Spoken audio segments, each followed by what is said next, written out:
It was called Liberation Day in April when U.S. President Donald Trump proudly showed off a board in the White House Rose Garden containing a list of countries and the tariffs they would immediately face in retaliation for the rates they impose on U.S. exports. Just days later, the president announced a 90-day pause in those rates for all countries except China to allow for negotiations.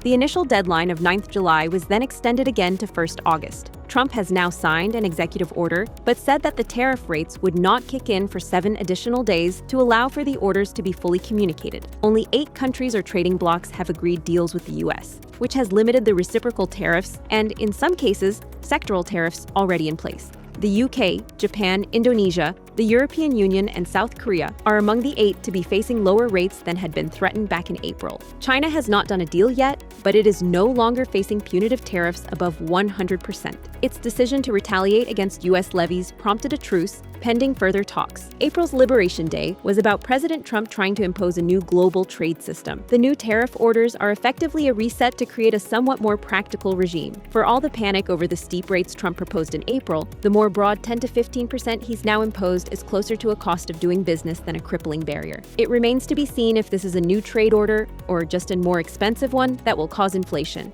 Syria's foreign minister said his country wanted a correct and sound relationship with Russia as he visited Moscow in an apparent attempt to mend relations with the erstwhile enemy. It was the first time a high-ranking Syrian official visited Russia, formerly Assad's biggest backer since he was overthrown. In December, Syria's longtime ruler Bashar al-Assad was overthrown by rebels, and he fled to Russia, which had been his supporter during the 14-year Syrian civil war. Moscow has had decades of close ties with Damascus, which deepened during its ultimately unsuccessful military intervention on Assad's behalf. These included several economic agreements. Syria's new foreign minister, Assad al-Shaibani, spoke with his counterpart Sergei Lavrov about maintaining agreements struck with Assad's government, as well as the future of Russia's military bases in the country. Russia's naval base in Tartus and its air base, both on Syria's Mediterranean coast, are Moscow's only official military outposts outside the former Soviet Union. Moscow had used the bases extensively during its intervention in the civil war on Assad's side in 2015. These bases also are a critical part of Russia's presence in Africa, and it was unclear whether the new government in Damascus will allow Moscow to keep its outposts in the country.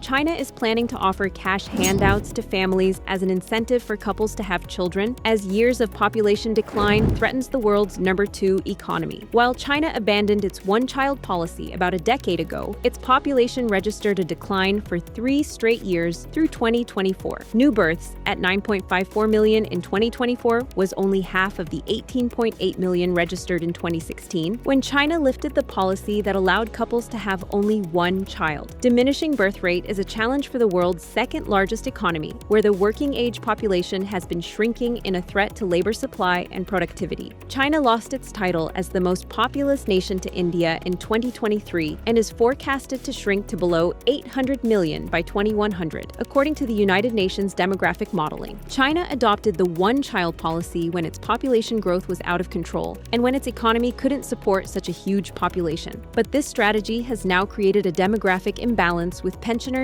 outstripping youngsters. That outlook also stems from the alarming drop in marriage rates, which hit its lowest level in almost half a century. This has come at the worst possible time as China has been looking to transition from an export-driven economy to a domestic consumption one. The worrying trend has already prompted many local governments to roll out measures, from offering cash incentives to providing housing subsidies to help alleviate families' financial burden and encourage births. Despite China making global headlines, it's really challenges at home that are China's priorities.